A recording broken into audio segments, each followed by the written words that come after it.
दोस्तों, भगवान श्री कृष्ण ने बताया किन पापों के कारण मनुष्य को कुत्ते का जन्म मिलता है। मित्रों, प्रत्येक मनुष्य को उनके कर्मों के अनुसार उन्हें मृत्यु के बाद सजा भोगनी पड़ती है।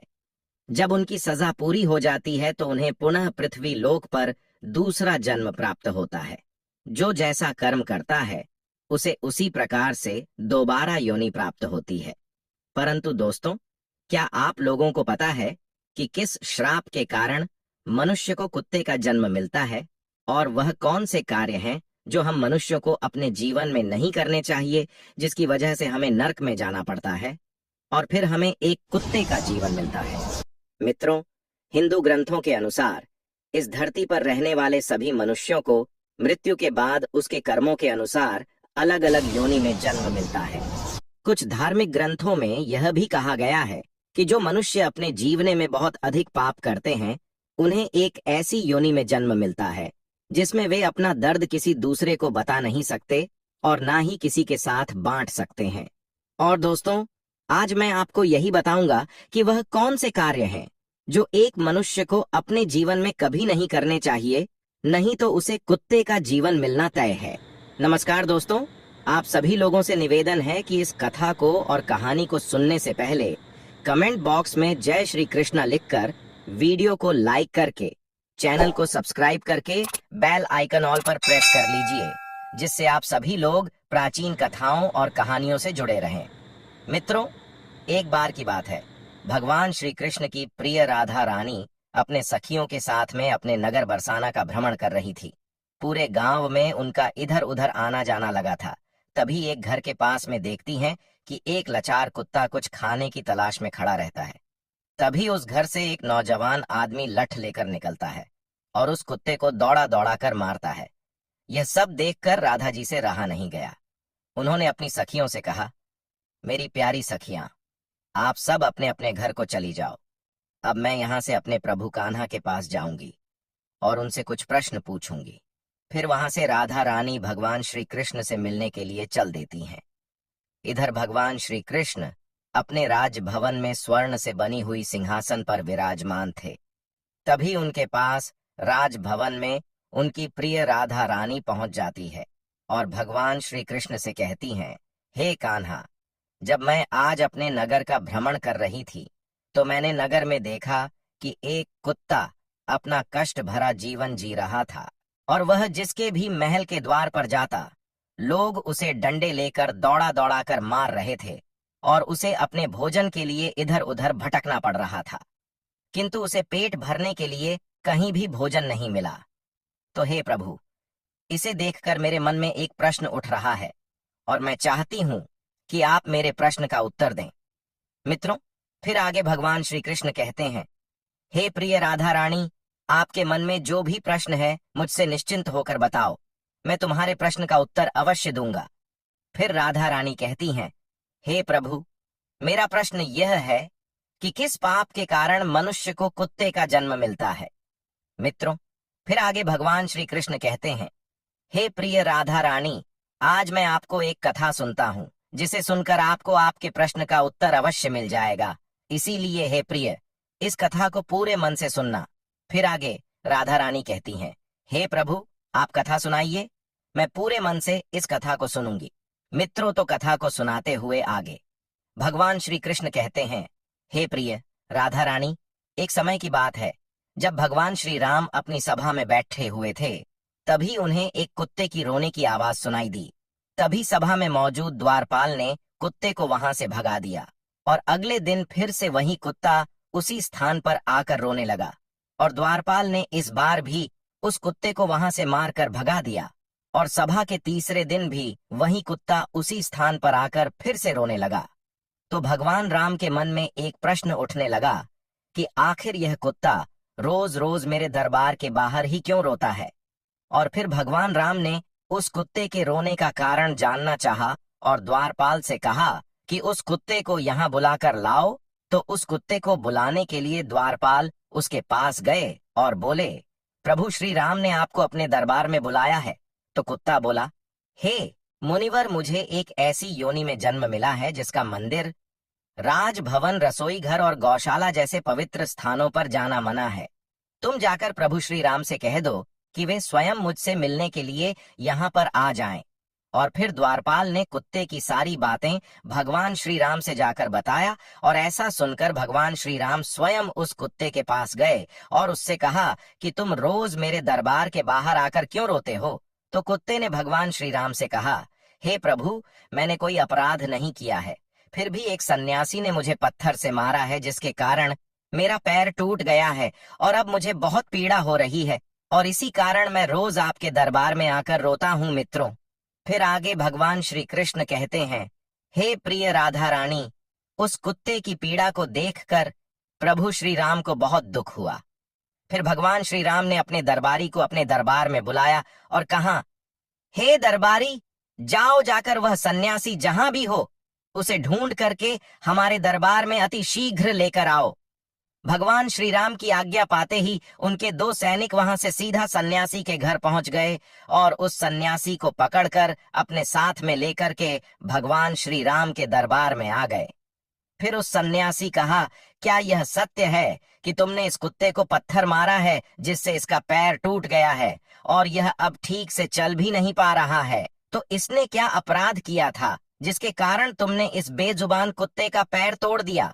तब वह सन्यासी कहता है, हे प्रभु, मैं भिक्षा के लिए रास्ते से जा रहा था, तभी इस कुत्ते ने मेरी भिक्षा का अन्न छू लिया था और इसी वजह से मुझे क्रोध आ गया और मैंने पत्थर उठाकर इसको जोर से मार दिया, जिसके कारण इसका पैर टूट गया। सन्यासी की यह बात सुनकर श्री राम ने कहा, क्या आपको पता है कि यह एक ज्ञान विभिन्न पशु है? यह अपना पेट भरने के लिए ऐसा करते हैं और इनको इतनी अक्ल नहीं है कि ऐसा नहीं करना चाहिए। और यदि इस कुत्ते ने आपके अन्न को छू लिया था तो इसमें इसका कोई अपराध नहीं है और ऐसा करना तो इसकी स्वाभाविक प्रवृत्ति है, और इतनी सी बात के लिए आप इस कुत्ते को इतनी बड़ी सजा नहीं दे सकते हैं। और अपराध इसने नहीं, अपराध तो आपने किया है जो एक सन्यासी होकर इस कुत्ते का पैर तोड़ दिया है, इसलिए आप ही इसके अपराधी हैं मित्रों। फिर आगे भगवान श्री कृष्ण कहते हैं, हे प्रिय राधा रानी, भगवान श्री राम उस कुत्ते से कहते हैं कि यह सन्यासी तुम्हारा अपराधी है और तुम जो चाहे वह सजा इसको दे सकते हो। फिर भगवान श्री राम की यह बात सुनकर उस कुत्ते ने कहा, हे भगवन, इस सन्यासी को किसी महल का राजा बना दिया जाए। तो श्री राम ने उस कुत्ते की बात को स्वीकार कर लिया और उस सन्यासी को सुंदर वस्त्र पहनाकर एक घोड़े पर बिठा दिया और उस सन्यासी को एक महल में ले गए और वहां का राजा बना दिया। जब वह सन्यासी राजा बनकर एक स्वर्ण से बनी हुई सिंहासन पर बैठ गया, उसे वस्त्र भी राजा महाराजा जैसे मिल गया। इतनी सारी सनो सौखत को पाकर वह सन्यासी अति प्रसन्न हुआ। फिर सोच रहा था कि मैं अपने जीवन में कभी सपना भी नहीं देखा था कि मैं एक राजा बनूंगा और एक कुत्ते ने मुझे राजा भी बना दिया। सच में इस कुत्ते में अक्ल नहीं है, क्योंकि मैंने उसकी टांग तोड़ दी, पर उसने मुझे सजा देने के बजाय महल का राजा बना दिया। और यह सब कुछ देखकर लोग बहुत आश्चर्यचकित थे और लोगों ने प्रभु श्री राम से पूछा कि हे प्रभु, इस कुत्ते ने इस सन्यासी को सजा देने के बजाय महल का राजा क्यों बना दिया, जबकि उस सन्यासी ने तो कुत्ते का पैर तोड़ दिया था। और गांव के लोगों की इस बात को सुनकर प्रभु श्री राम ने कहा, इस सवाल का जवाब आप लोगों को वह कुत्ता ही दे सकता है। तब सभी लोग उस कुत्ते के पास गए और उस कुत्ते से पूछा कि आपने उस सन्यासी के साथ ऐसा क्यों किया है? उसे दंड देने के बजाय उसे तुमने एक राज्य का राजा बना दिया है। तो कुत्ता मुस्कुराते हुए बोला, तुम जानना चाहते हो कि मैंने उस सन्यासी को सजा देने के बजाय उसे महल का राजा क्यों बना दिया है? मित्रों, फिर आगे भगवान श्री कृष्ण कथा को सुनते हुए अपनी प्रिय राधा रानी से कहते हैं, हे प्रिय राधा रानी, वह कुत्ता उन सभी से कहता है, सुनो, यह अन्याय करने वाला राजा और घर पर पहुंचे याचक को भगाने वाला और दूसरे की संपत्ति को हड़पने वाला और किसी गरीब पर अत्याचार करने वाला मरकर दूसरे जन्म में कुत्ता ही बनता है। और यह एक सत्य है, इसमें कोई संकोच करने वाली बात नहीं है। एक राजा ही सबसे पहले गरीबों को सताता है और उनकी संपत्ति को हड़पता है।